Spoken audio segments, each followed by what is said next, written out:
नमस्कार बच्चों, कल के क्लास में हमने पढ़ाया था आप लोगों को अम्लों के सामान्य गुण। अम्लों के सामान्य गुण में कुछ महत्वपूर्ण पॉइंट्स आपको बता दिए गए थे। हम अम्ल, क्षार और लवण के इस टॉपिक में आगे पढ़ते हैं अम्लों के रासायनिक गुण। अम्लों के रासायनिक गुण का मतलब होता है कि जो इस अम्ल किन किन पदार्थों से रासायनिक क्रियाएँ करता है उसके बारे में अध्ययन करेंगे। इसको हम कह सकते हैं केमिकल प्रॉपर्टीज ऑफ एसिड, मतलब कि अम्लों के रासायनिक गुण। मतलब इसके अंतर्गत हम पढ़ते हैं कि अम्ल किन किन पदार्थों के साथ अभिक्रिया करता है और क्या अन्य पदार्थों का निर्माण करता है। सबसे पहले हम पढ़ेंगे धातुओं के साथ अभिक्रिया। अम्लों की किसके साथ अभिक्रिया? धातुओं के साथ अभिक्रिया। धातुओं के साथ अभिक्रिया जानने से पहले सबसे पहले आप लोगों को जानना पड़ेगा धातु किसे कहते हैं, मेटल्स किसे कहा जाता है। धातुओं के लक्षण आप लोगों को बताया गया होगा। पिछले क्लास में धातुओं के लक्षण के बारे में आप लोगों को बताया गया होगा। धातुएं वे होती हैं जिनमें तन्यता का गुण, आघात वर्धनता का गुण और जिनको जो इलेक्ट्रॉन त्याग कर सकते हैं वे क्या कहलाते हैं? धातुएं कहलाती हैं। अर्थात धातुएं वह हैं जो आधार्थ वर्धनीय, तन्य और जो इलेक्ट्रॉन त्याग करके धनायन बनाने की प्रवृत्ति रखते हैं उन्हें क्या कहा जाता है? धातुएं कहा जाता है। जैसे देख लीजिए, मान लीजिए एक सोडियम है। सोडियम एक धातु है। इसका महत्वपूर्ण गुण ये होता है कि सोडियम क्या करता है? एक इलेक्ट्रॉन त्याग देता है। इलेक्ट्रॉन त्याग करके Na पॉजिटिव का निर्माण कर लेता है। इसी प्रकार से एक कैल्शियम क्या है? धातु है। कैल्शियम धातु है और 2 इलेक्ट्रॉन को त्याग करके Ca2 पॉजिटिव का निर्माण कर लेता है। अर्थात धातुएं वो हैं जो इलेक्ट्रॉन त्याग करके धनायन बनाने की प्रवृत्ति रखते हैं। देखिए, सोडियम इलेक्ट्रॉन को निकाल दिया और Na पॉजिटिव सोडियम धनायन बना दिया। कैल्शियम 2 इलेक्ट्रॉन को निकाला और कैल्शियम 2 धनायन युक्त 2 आवेश युक्त धनायनों का निर्माण किया। अर्थात धातुओं का जो महत्वपूर्ण गुण होता है वो गुण यही होता है कि धातुएं इलेक्ट्रॉन को त्याग करके धनायन बनाने की प्रवृत्ति रखते हैं। और उसके साथ साथ में अन्य गुण जो होते हैं, धातुएं तन्य होती हैं अर्थात उनको खींच करके तार बनाया जा सकता है। धातुएं आघात वर्धनीय होती हैं अर्थात उनको पीट करके पतली चादर बनाया जा सकता है। और धातुओं में विशेष चमक होती है। ये धातुओं के साथ में लगे हुए गुण होते हैं, लेकिन मुख्य गुण जो होता है आपका यही है कि धातुएं इलेक्ट्रॉन त्याग करके धनायन बनाने की प्रबल प्रवृत्ति रखते हैं। तो इसी प्रकार के तत्वों के साथ, किस प्रकार के तत्वों के साथ? जो इलेक्ट्रॉन त्याग करके धनायन बनाने की प्रवृत्ति रखते हैं। अर्थात जो धातुएं होती हैं उन धातुओं की अभिक्रिया करनी है किसके साथ? अम्लों के साथ। अर्थात अम्लों के रासायनिक गुण में सबसे पहले आप लोगों को पढ़ना है धातुओं की अम्लों के साथ अभिक्रिया। अर्थात धातुओं के साथ अभिक्रिया किसकी? अम्लों से। अम्लों से अभिक्रिया करके धातुएं क्या करते हैं? हाइड्रोजन मुक्त करते हैं। अम्लों के साथ धातुएं अभिक्रिया करके हाइड्रोजन मुक्त करते हैं। जैसे एक महत्वपूर्ण धातु की बात करते हैं तो Zn, जिंक एक धातु है। ये सल्फ्यूरिक अम्ल के साथ H2SO4 के साथ अभिक्रिया करता है और सल्फ्यूरिक अम्ल के साथ अभिक्रिया करके Zn क्या करता है? यहाँ से हाइड्रोजन को विस्थापित कर देता है। अर्थात यहाँ से हाइड्रोजन को निकाल देता है और इस हाइड्रोजन का स्थान Zn स्वयं ले लेता है। इस तरीके से बन जाता है आपका ZnSO4 और प्लस बन जाता है आपका H2, अर्थात हाइड्रोजन मुक्त हो जाता है। तो हम जानते हैं कि H2SO4 शांत सल्फ्यूरिक अम्ल है और जिंक क्या है? धातु है। तो धातुएं H2SO4 अर्थात अम्ल के साथ अभिक्रिया करके यहाँ से हाइड्रोजन को मुक्त कर दिया और जिंक सल्फेट का निर्माण कर लेता है। तो धातुओं का एक बहुत महत्वपूर्ण लक्षण गुण होता है ये कि धातुएं अम्लों के साथ अभिक्रिया करके हाइड्रोजन को मुक्त करती हैं। दूसरी धातु देखिए, जैसे एक धातु होती है मैग्नीशियम, ये अभिक्रिया कर लेती है किसके साथ? HNO3 के साथ। इस HNO3 को हमने बताया था ये क्या होता है भैया? नाइट्रिक अम्ल। क्या होता है? नाइट्रिक अम्ल होता है। ये मैग्नीशियम के साथ अभिक्रिया करेगा। HNO3 के 2 अणु क्रिया करते हैं और HNO3 के 2 अणु जो क्रिया करते हैं तो यहाँ से क्या होता है कि मैग्नीशियम के द्वारा यहाँ से हाइड्रोजन को मुक्त कर दिया जाएगा और जब हाइड्रोजन को मुक्त कर दिया जाता है तो बन जाता है क्या? MgNO3 का होल ट्वाइस और प्लस निकल जाता है यहाँ से H2। अर्थात ये भी मैग्नीशियम धातु है और नाइट्रिक अम्ल है। मैग्नीशियम धातु नाइट्रिक अम्ल के साथ अभिक्रिया करके किसको मुक्त करता है? हाइड्रोजन को मुक्त करता है। एक बहुत महत्वपूर्ण क्रिया और देखते हैं। दूसरी अपक्रिया जैसे जिंक है, जिंक ये सल्फ्यूर हाइड्रोक्लोरिक अम्ल के साथ अपक्रिया करता है। Zn ये 2HCl के साथ अपक्रिया करता है। जब 2HCl के साथ अपक्रिया करता है तो Zn क्या करता है, यहाँ से हाइड्रोजन को मुक्त कर देता है और बन जाता है आपका ZnCl2 और प्लस मुक्त हो जाता है यहाँ से H2, अर्थात हाइड्रोजन गैस मुक्त होती है। किस अवस्था में होते हैं सभी, ये गैसियस अवस्था में होते हैं। तो हमने एक बहुत महत्वपूर्ण गुण आप लोगों को बताया कि जितने भी धातुएं होती हैं ये अम्लों के साथ अपक्रिया कर लेती हैं और अम्लों के साथ अपक्रिया करके किसको मुक्त करती हैं, हाइड्रोजन गैस को मुक्त करती हैं। ठीक है, ये सभी क्या हैं, मेटल हैं अर्थात धातु हैं। ये सभी धातुएं अम्ल हैं, ये सल्फ्यूरिक अम्ल है, नाइट्रिक अम्ल है, हाइड्रोक्लोरिक अम्ल है, ये सभी अम्ल हैं। अम्लों के साथ अपक्रिया करके किसको मुक्त करती हैं, हाइड्रोजन गैस को मुक्त कर देती हैं। ठीक है, तो अम्लों का एक बहुत महत्वपूर्ण गुण होता है कि जितने भी अम्ल होते हैं या जितने भी धातुएं होती हैं वे धातुएं अम्लों के साथ अपक्रिया करके हाइड्रोजन को मुक्त करती हैं, हाइड्रोजन निकालती हैं। दूसरा गुण देखते हैं, दूसरा गुण है धातु कार्बोनेटों के साथ अपक्रिया।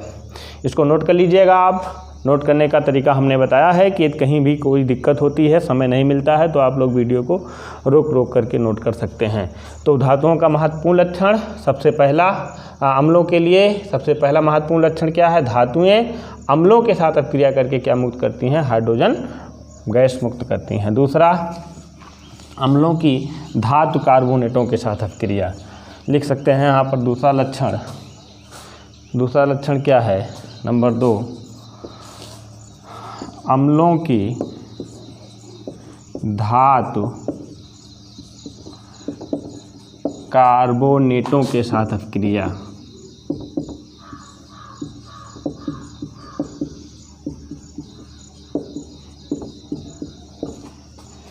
अम्लों की धातु कार्बोनेटों के साथ अपक्रिया। अम्ल जो होते हैं धातु कार्बोनेट के साथ अपक्रिया करके लवण, जल और तथा कार्बन डाइऑक्साइड का निर्माण करते हैं। क्या बनाते हैं, लिख सकते हैं यहाँ पर लिख सकते हैं अम्ल धातु कार्बोनेट के साथ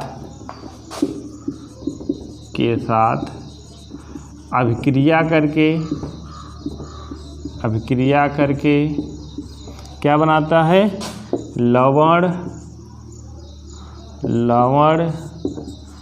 जल और कार्बन डाइऑक्साइड का निर्माण करते हैं। जितने भी अम्ल हैं ये अम्ल धातु कार्बोनेटों के साथ अपक्रिया करके, तो अम्ल धातु कार्बोनेटों के साथ अपक्रिया करके क्या बनाते हैं, लवण, जल और कार्बन डाइऑक्साइड का निर्माण करते हैं। तो सबसे पहले जानिए आप लोग धातु कार्बोनेट किसे कहते हैं। देखिए, एक समूह होता है कार्बोनेट समूह, इसको बोलते हैं CO3 डबल नेगेटिव। ये कार्बोनेट होता है, CO3 डबल नेगेटिव को कार्बोनेट बोला जाता है। और ये कार्बोनेट जब धातुओं के साथ जुड़ जाता है तो वही क्या कहलाता है, धातु कार्बोनेट कहलाता है। धातु के लक्षण हमने बताया है, और धातु के लक्षणों में कुछ धातुओं के बारे में हमने बताया, जैसे सोडियम है, मैग्नीशियम है, या जिंक है, ठीक है, या एल्युमिनियम है। ये सभी क्या हैं, धातुएं हैं। अब ये धातुएं जब कार्बोनेट के साथ जुड़ते हैं अर्थात CO3 डबल नेगेटिव के साथ जुड़ते हैं तो धातु कार्बोनेट का निर्माण करते हैं। जैसे सोडियम जुड़ेगा इसके साथ तो बना लेगा क्या आपका Na2CO3 सोडियम कार्बोनेट, ठीक है। मैग्नीशियम जुड़ता है तो बना लेता है आपका, क्या बनाता है, MgCO3 मैग्नीशियम कार्बोनेट। और जिंक जुड़ता है तो बना लेता है आपका ZnCO3 जिंक कार्बोनेट। तो ये सभी क्या हो गए, सोडियम कार्बोनेट, मैग्नीशियम कार्बोनेट और जिंक कार्बोनेट। और ये सभी क्या हैं, धातुएं हैं, इसलिए इनको सामूहिक रूप से हम क्या बोलेंगे, धातु कार्बोनेट। क्या बोलते हैं सामूहिक रूप से, इनको धातु कार्बोनेट बोला जाता है। अब अम्लों की अभिक्रिया किसके साथ जाननी है, धातु कार्बोनेटों के साथ जाननी है, अर्थात इनके साथ जाननी है। और हमने आप लोगों को बताया कि जितने भी अम्ल होते हैं वो धातु कार्बोनेटों के साथ अभिक्रिया करके अर्थात इनके साथ अभिक्रिया करके किसका निर्माण करते हैं, लवण, जल और कार्बन डाइऑक्साइड का निर्माण करते हैं। देखिए किस प्रकार से अभिक्रिया होती है। तो धातु कार्बोनेट समझ गए, धातु कार्बोनेट की बात आएगी तो हम बोलेंगे इनको सोडियम कार्बोनेट, मैग्नीशियम कार्बोनेट या जिंक कार्बोनेट, सभी धातु कार्बोनेट होते हैं। तो जितने भी धातु कार्बोनेट होते हैं ये किसके साथ अभिक्रिया करते हैं, अम्लों के साथ अभिक्रिया करते हैं। जैसे देख लीजिए सोडियम कार्बोनेट हुआ आपका, सोडियम कार्बोनेट हुआ, सोडियम कार्बोनेट की बात करते हैं तो Na2CO3 हुआ, ये अम्ल के साथ अभिक्रिया करता है। जैसे 2HCl के साथ अभिक्रिया करता है, हाइड्रोक्लोरिक अम्ल के साथ अभिक्रिया करता है। जब हाइड्रोक्लोरिक अम्ल के साथ अभिक्रिया करता है तो यहाँ से बन जाता है आपका NaCl। देखिए बहुत अच्छी तरीके से अभिक्रिया को समझिएगा, सोडियम के 2 परमाणु, क्लोरीन के 2 परमाणु, तो बन जाएगा 2NaCl। और प्लस क्या निकल जाता है, प्लस क्या निकल जाता है, यहाँ से निकलेगा H2O, एक हाइड्रोजन के 2, ऑक्सीजन के 1, H2O और प्लस यहाँ पर बचा क्या आपका CO2, कार्बन डाइऑक्साइड बचा। ये आपका क्या है सोडियम कार्बोनेट, ये क्या है सोडियम कार्बोनेट, ठीक है। ये क्या है आपका हाइड्रोक्लोरिक अम्ल, हाइड्रोक्लोरिक अम्ल है। ये हाइड्रोक्लोरिक अम्ल के साथ अभिक्रिया करके बना लेता है क्या, ये निर्माण करता है सोडियम क्लोराइड का, सोडियम क्लोराइड। और ये क्या बनाता है जल, और फिर क्या बनाता है कार्बन डाइऑक्साइड का निर्माण करता है। किसका निर्माण करता है, कार्बन डाइऑक्साइड का निर्माण करता है। ये क्या है, इसका नाम सोडियम कार्बोनेट है लेकिन इसको हम बोलेंगे क्या धातु कार्बोनेट, क्या बोलते हैं धातु कार्बोनेट। ये क्या है, ये है क्या आपका अम्ल है, क्या है अम्ल है। NaCl क्या है आपका लवण है, क्या है आपका ये लवण है। और ये जल है जानते ही हैं, और ये क्या है आपका कार्बन डाइऑक्साइड, इसको भी जानते हैं। मतलब हमने बताया कि जितने भी धातु कार्बोनेट होते हैं, इसको हमने एक एग्जाम्पल के रूप में बताया, सोडियम कार्बोनेट का एग्जाम्पल लिया, तो जितने भी धातु कार्बोनेट होते हैं, इस अभिक्रिया से ये स्पष्ट होता है कि जितने भी धातु कार्बोनेट होते हैं वो सभी अम्ल के साथ अभिक्रिया करके लवण, जल और कार्बन डाइऑक्साइड का निर्माण करते हैं। किसका निर्माण करते हैं, लवण, जल और कार्बन डाइऑक्साइड का निर्माण करते हैं। तो ये क्रिया समझ गए होंगे, हमें उम्मीद है कि क्रिया समझ में आ गई होगी कि अम्ल जितने भी होते हैं वो धातु कार्बोनेटों के साथ अभिक्रिया करके क्या बनाते हैं, लवण, जल और कार्बन डाइऑक्साइड का निर्माण करते हैं। इसको नोट कर लीजिएगा। अगला लक्षण देखिए, अगला लक्षण पढ़ना आपका, अगला लक्षण पढ़ना धातु हाइड्रोजन कार्बोनेट से अभिक्रिया, धातुओं की, या हम कह सकते हैं बाइकार्बोनेट के साथ अभिक्रिया। इसको नोट करिए फिर हटाते हैं। हाँ चलिए अगला लक्षण, अगला गुण, अगला अम्लों की, तीसरा अम्लों की धातु बाई कार्बोनेटों से अभिक्रिया। धातु बाइकार्बोनेट किसे कहा जाता है, धातु बाइकार्बोनेट। तो देखिए सबसे पहले इसको जान लीजिए कि कोई भी अम्ल होते हैं धातु बाइकार्बोनेट के साथ अभिक्रिया करके लवण, जल और कार्बन डाइऑक्साइड गैस बनाते हैं। तो नोट कर लीजिएगा इसको, क्या नोट करेंगे यहाँ पर, हम नोट करेंगे अम्ल धातु बाइकार्बोनेट, धातु बाइकार्बोनेट से अभिक्रिया करके क्या बनाते हैं, लवण, जल और लवण का निर्माण करते हैं, जल का निर्माण करते हैं और किसका निर्माण करते हैं, कार्बन डाइऑक्साइड का।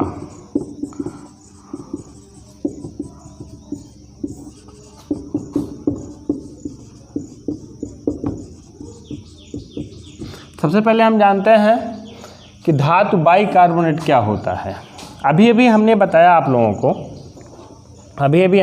को, बताया सोडियम कार्बोनेट Na2CO3, यही ना, सोडियम कार्बोनेट Na2CO3। अब यहाँ पर सोडियम के कितने परमाणु हैं? 2 परमाणु हैं।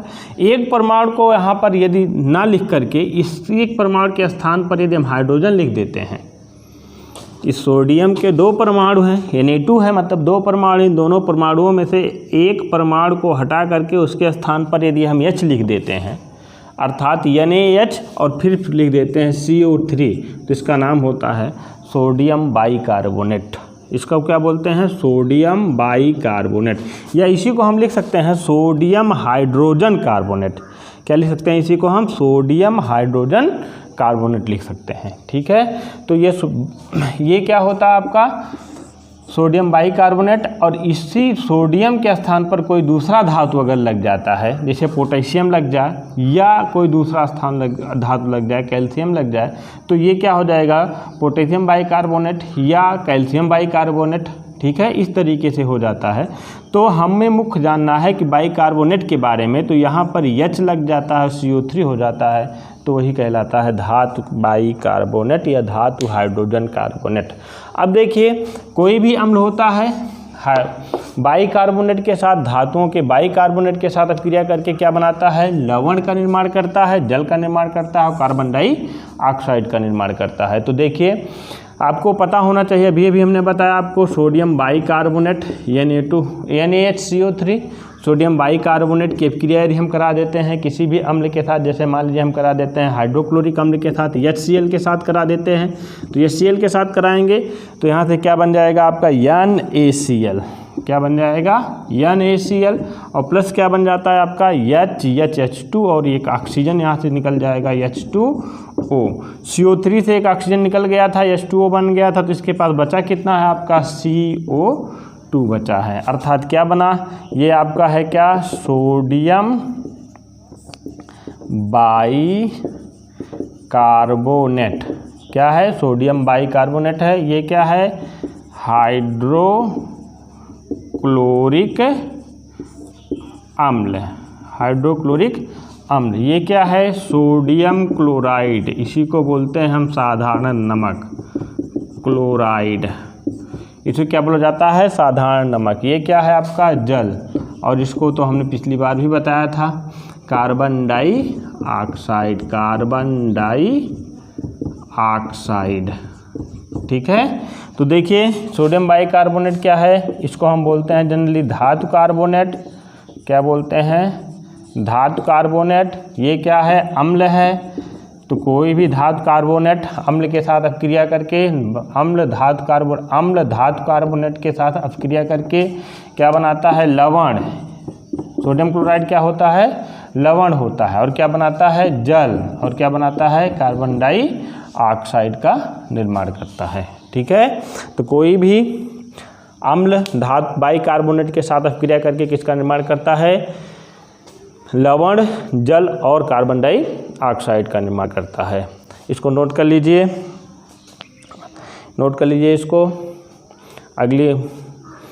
अगला पॉइंट हम बताते हैं आप लोगों को। अगला गुण, अम्लों की धातु ऑक्साइडों के साथ अपक्रिया। किसके साथ अपक्रिया? अम्लों की धातु ऑक्साइडों के साथ अपक्रिया। अगला देखिए,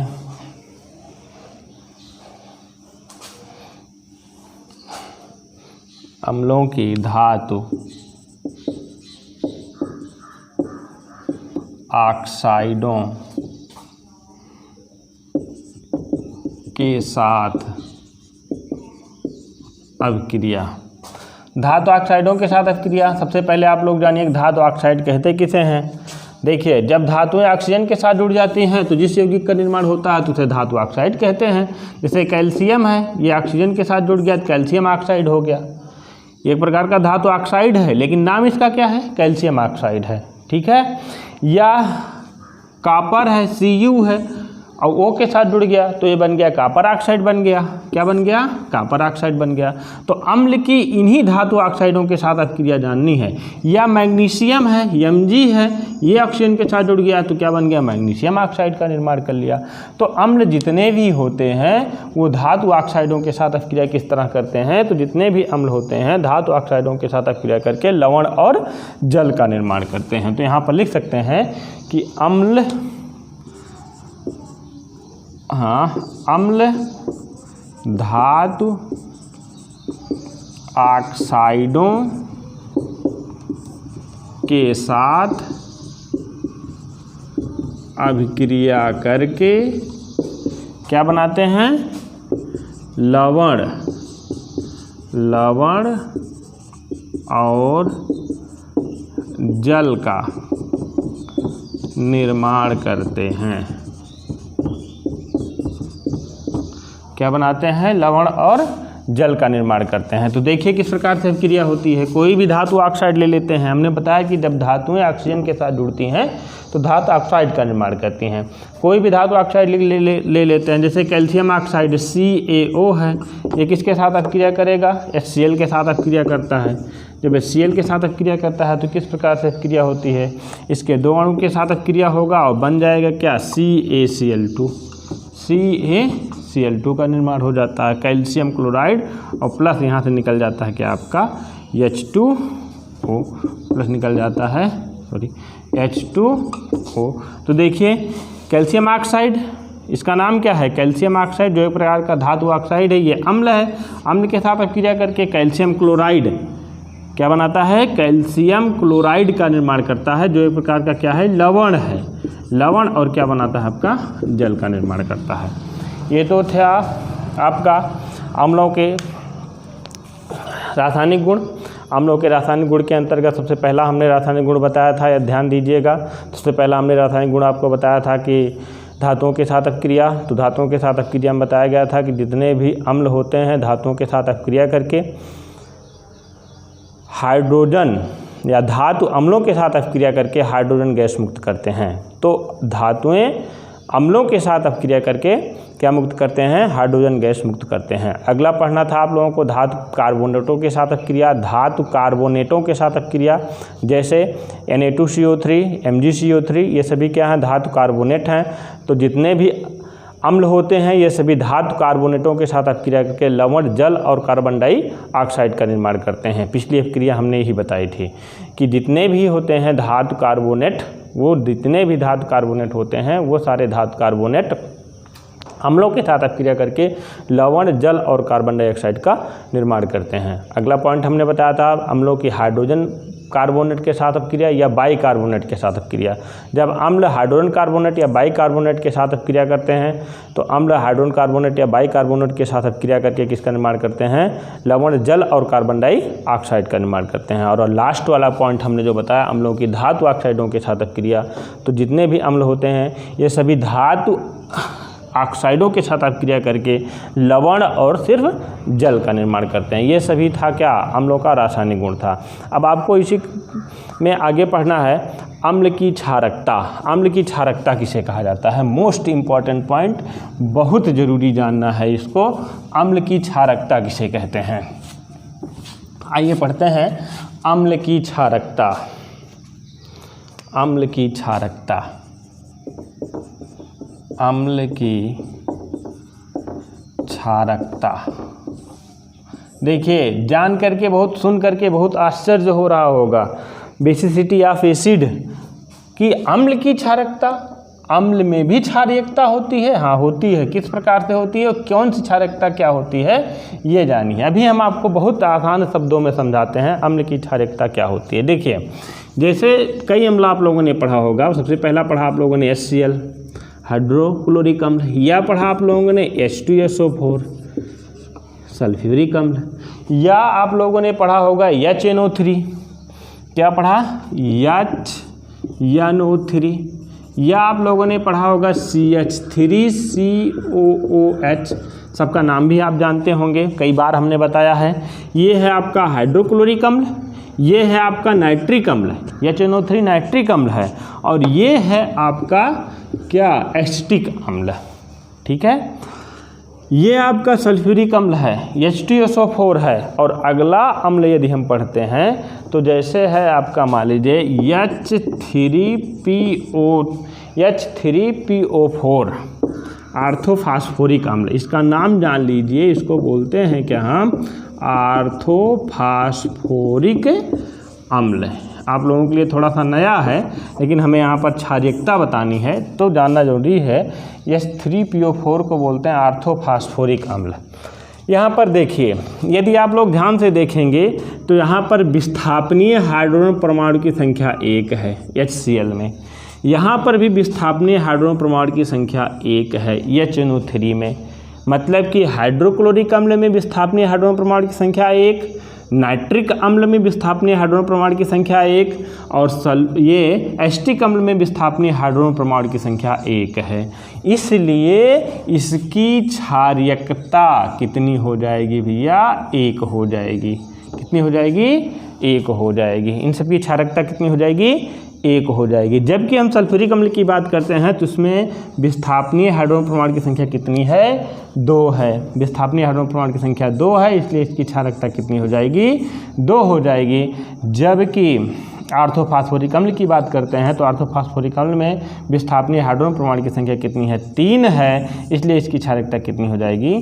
3 हो जाएगी। अर्थात फिर से समझिए एक बार, यहाँ पर देखिए, ये है आपका HCl, ये है आपका HNO3, ये आपका CH3COH। इसको बोलते हैं क्या? सल्फ्यूरिक अम्ल। इसको बोलते हैं क्या? नाइट्रिक अम्ल। इसको क्या बोलते हैं? एसिटिक अम्ल। और यहाँ सब देखिए विस्थापित होने वाले हाइड्रोजन परमाणु संख्या 1 है, 1 है, 1 है, इसलिए इसकी क्षारीयता कितनी हो जाएगी? 1 हो जाएगी। कितनी हो जाएगी? 1 हो जाएगी। जबकि H2SO4 में देखिए हाइड्रोजन परमाणु की संख्या कितनी है? 2 है। विस्थापनीय का मतलब क्या होता है? जो विस्थापित होने वाले हों। अर्थात अगर हम इसकी सल्फ्यूरिक अम्ल की अभिक्रिया हम सोडियम के साथ कराते हैं तो यहाँ से दोनों हाइड्रोजन परमाणु विस्थापित हो जाता है। ठीक है, दोनों हाइड्रोजन परमाणु विस्थापित हो जाता है, इसलिए विस्थापनीय हाइड्रोजन बोला जाता है इसको। तो विस्थापनीय हाइड्रोजन परमाणु की संख्या 2 है, यहाँ पर विस्थापनीय हाइड्रोजन परमाणु की संख्या 3 है। और 2 होने के कारण इसकी क्षारीयता 2 और 3 होने के कारण इसकी क्षारीयता 3 हो जाएगी। समझ गए? मतलब हम परिभाषित कैसे करेंगे कि अम्लों के एक अणु में उपस्थित विस्थापनीय हाइड्रोजन परमाणु की संख्या, अम्लों के एक अणु में उपस्थित विस्थापनीय हाइड्रोजन परमाणु की संख्या उसकी क्या कहलाती है? क्षारीयता कहलाती है। अर्थात यहाँ पर हम क्या लिखेंगे? यहाँ पर हम यही इतना लिखेंगे, सिर्फ मात्र इतना उदाहरण के तौर पर समझने के बाद हम लिखेंगे कि अम्लों, यहाँ पर लिखेंगे अम्लों के या अम्ल के एक अणु में उपस्थित विस्थापनीय हाइड्रोजन परमाणु की संख्या,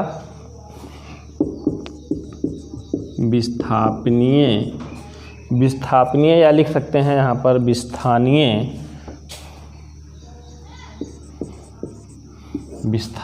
हाइड्रोजन परमाणु की संख्या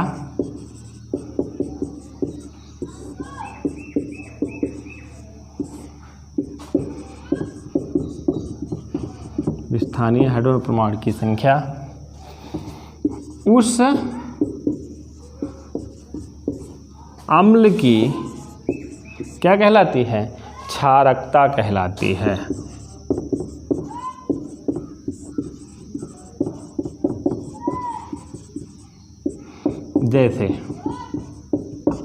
जैसे HCl, फिर HNO3 की क्षारकता कितनी है? 1 है।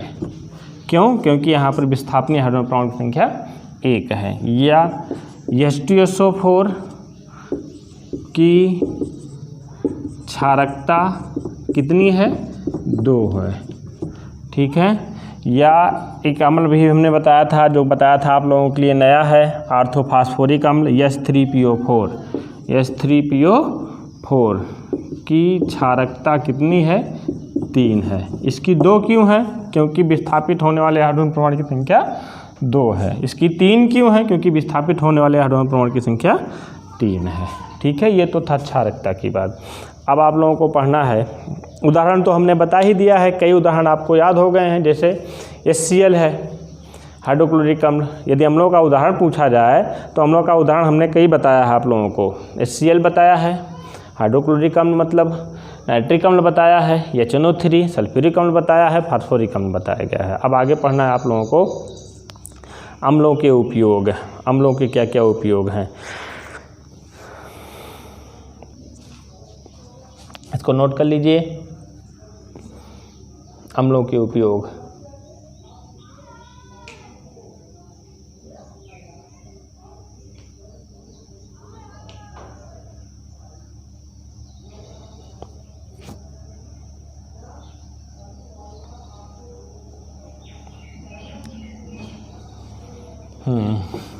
अगला पढ़ना है आपको अम्लों के उपयोग। हेडिंग बनाइएगा अम्लों के उपयोग।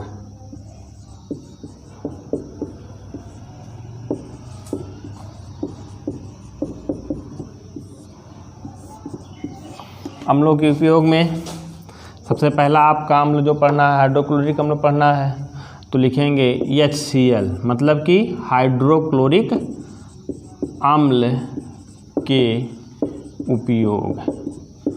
तो इसका पहला उपयोग कहाँ करते हैं? हाइड्रोक्लोरिक अम्ल का पहला उपयोग क्या है? विभिन्न प्रकार के क्लोराइड, विभिन्न प्रकार के क्लोराइड और क्लोरीन गैस बनाने में, क्लोरीन गैस बनाने में। देखिए एक एग्जाम्पल अभी हमने बताया था आप लोगों को, क्या? CaCl2 और प्लस 2HCl अभिक्रिया कराई गई थी और बताया गया था CaCl2 बना था। देखिएगा पीछे नोट किए होंगे, तो CaCl2 बना था और यहाँ पर बना क्या था? H2O बना था। ये हमने बताया था कैल्शियम क्लोराइड है। कैल्शियम क्या है? धातु है, धातु है, अर्थात ये धातु है, इसको कैल्शियम बोला जाता है, और ये Cl2 क्लोराइड है, अर्थात कैल्शियम क्लोराइड अर्थात धातु क्लोराइड बनाने में। यही हमने बताया कि क्लोराइडों और क्लोरीन गैस, और कहीं कहीं इसकी अभिक्रिया HCl की अभिक्रिया ऐसे ऐसे पदार्थों के साथ कराई जाती है कि वहाँ से क्या मुक्त होता है? क्लोरीन गैस मुक्त होता है। तो हाइड्रोक्लोरिक अम्ल का प्रमुख उपयोग कहाँ है? धातुओं के क्लोराइड बनाने में और क्या बनाने में? क्लोरीन गैस बनाने में। अगला देखिए, कलाई करने से पहले लिखेंगे हम कलाई करने से पहले बर्तनों की सतह को साफ करने में। बर्तन कह सकते हैं या लोहा कह सकते हैं, लोहे की सतह साफ करने में। कलाई करने का मतलब क्या हुआ?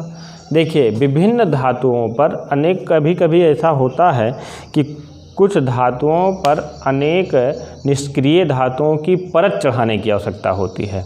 जैसे एग्जाम्पल आप लोगों ने देखा होगा कि कुछ लोहा ऐसा आता है कि ऊपर से देखने पर वो स्टील जैसा चमकता हुआ, मतलब कि निकिल जैसा चमकता हुआ दिखाई देता है, अर्थात उस लोहे के ऊपरी पृष्ठ पर, जैसे मान लीजिए लोहा है तो लोहे के इस ऊपरी पृष्ठ पर निकिल की एक परत चढ़ी होती है, और उस ये परत चढ़ाई जाती है इसलिए क्योंकि वहाँ पर संक्षरण की प्रक्रिया ना हो, मतलब कि जंग जैसी कोई प्रक्रिया ऐसा ना लगे जिससे उस आंतरिक पृष्ठ की हानि हो, नुकसान हो। संक्षरण मतलब होता है जंग लगना, जंग ना लगे, ठीक है। तो किसी सक्रिय धातु पर निष्क्रिय धातुओं की परत चढ़ाना कलई कहलाता है। निष्क्रिय धातुओं की परत चढ़ाना मतलब कि जब सक्रिय धातु होगा तो ढक जाएगा और निष्क्रिय धातु होगा उसके ऊपर ही आ जाएगा, तो वातावरण के साथ उसके ऊपर आ जाएगा तो वातावरण के साथ अभिक्रिया नहीं करेगा, और जब वातावरण के साथ अभिक्रिया नहीं करेगा तो संक्षरण की प्रक्रिया नहीं होगी, अर्थात जंग जैसा कुछ नहीं लगेगा उस पर। तो यदि हमें उस धातु पर किसी दूसरे धातु का पृष्ठ चढ़ाना हो अर्थात कलई करना हो, तो सबसे पहले क्या करते हैं कि जिस धातु के ऊपर हमें किसी निष्क्रिय धातु का परत चढ़ाना होता है उस धातु को हम सबसे पहले हाइड्रोक्लोरिक अम्ल द्वारा साफ़ कर लेते हैं, अर्थात सतह को साफ़ करने में। अगला, वस्त्र उद्योग में कपड़ों की रंगाई में। तीसरा उपयोग हाइड्रोक्लोरिक अम्ल का कहाँ है? वस्त्र उद्योग में उद्योग में कपड़ों की रंगाई में। वस्त्र उद्योग में कहाँ किया जाता है? कपड़ों की रंगाई में किया जाता है। हाँ, नेक्स्ट उपयोग आप लोगों को अगला उपयोग कौन सा पढ़ना है, इसको नोट कर लीजिएगा। अगला क्या पढ़ना है? नाइट्रिक अम्ल के प्रमुख उपयोग।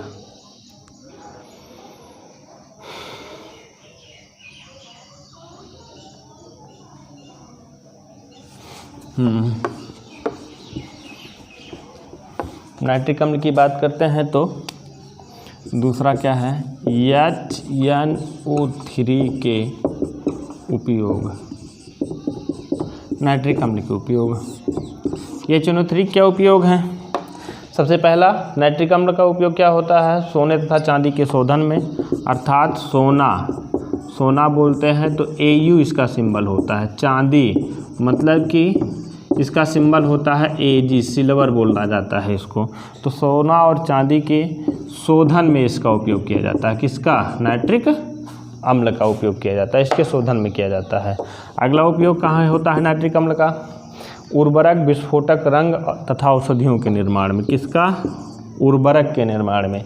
उर्वरक जानते हैं, रासायनिक उर्वरक, विस्फोटक भी जानते हैं, मतलब कि कुछ विस्फोटक पदार्थ ऐसे होते हैं जो आग का भी निर्माण करते हैं और ऊर्जा इतनी अधिक मात्रा में उत्पन्न करते हैं कि वहाँ पर विस्फोट होता है। तो उर्वरक, विस्फोटक और रंग के निर्माण में, रंग के निर्माण में। ठीक है। अगला उपयोग, तीसरा इसका उपयोग क्या है? नाइट्रिक अम्ल का तीसरा उपयोग है अम्लराज बनाने में। बहुत महत्वपूर्ण उपयोग, अम्लराज बनाने में। नाम से स्पष्ट है, अम्लों का राजा। अम्लराज बनाने में किया जाता है। क्या क्या होता है अम्लराज बनाने में? 1 भाग नाइट्रिक अम्ल और 3 भाग हाइड्रोक्लोरिक अम्ल को आपस में मिला देते हैं। क्या क्या? 1 भाग नाइट्रिक अम्ल और 3 भाग किसका? हाइड्रोक्लोरिक अम्ल को आपस में मिला देते हैं, तो जिसका निर्माण होता है उसे क्या कहते हैं? अम्लराज, अर्थात अम्लों का राजा का निर्माण होता है। अम्लराज की एक विशेषता होती है, अम्लराज की विशेषता ये होती है कि जो निष्क्रिय धातुएं होते हैं, निष्क्रिय धातुओं के बारे में आप लोगों को बताया गया होगा, विद्युत रासायनिक श्रेणी में पढ़े होंगे, तो वहाँ पर बताया गया होगा कापर, सिल्वर और गोल्ड, ये निष्क्रिय धातुएँ होती हैं। कापर, सिल्वर और गोल्ड निष्क्रिय धातु होती हैं, अर्थात ये किसी जल्दी से किसी अन्य धातुओं के साथ, मतलब कि किसी अन्य अम्लों के साथ, ये निष्क्रिय धातुएं अम्लों के साथ आसानी से अपक्रिया नहीं करती हैं। लेकिन ये निष्क्रिय धातुएं यदि अम्लराज के साथ अपक्रिया कराई जाती है निष्क्रिय धातुओं की, तो ये आसानी से अपक्रिया कर लेते हैं। तो ये तो था आप लोगों का किसका किसका उपयोग आप लोगों को पढ़ना था। इसमें अब तक पढ़ाया गया जो हाइड्रोक्लोरिक अम्ल के उपयोग, नाइट्रिक अम्ल के उपयोग बताया गया। कल नेक्स्ट क्लास में हम आप लोगों को बताएंगे क्षारक। क्षार किसे कहते हैं, क्षार की परिभाषा बताएंगे, फिर क्षार के सामान्य गुण बताएंगे और फिर क्षारकों के रासायनिक गुण को बताया जाएगा। इस वीडियो को आप लोग यदि एक बार समझ में आ गया होगा तो अच्छी बात है। यदि थोड़ा भी कहीं भी कोई दिक्कत होगी तो एक बार पुनः देखिएगा। यदि फिर भी नहीं समझ में आता है तो कमेंट बॉक्स में अवश्य बताइएगा हमें कि सर हमें समझ में नहीं आया, हम उसको दोबारा पढ़ा देंगे। साथ में आप यदि वीडियो अच्छी तरीके से समझ में आया हो तो अपने साथ पढ़ने वाले अन्य साथियों के पास शेयर करिए और साथ साथ में चैनल को सब्सक्राइब नहीं किए हैं तो इसको सब्सक्राइब करिए। जय हिंद, जय भारत।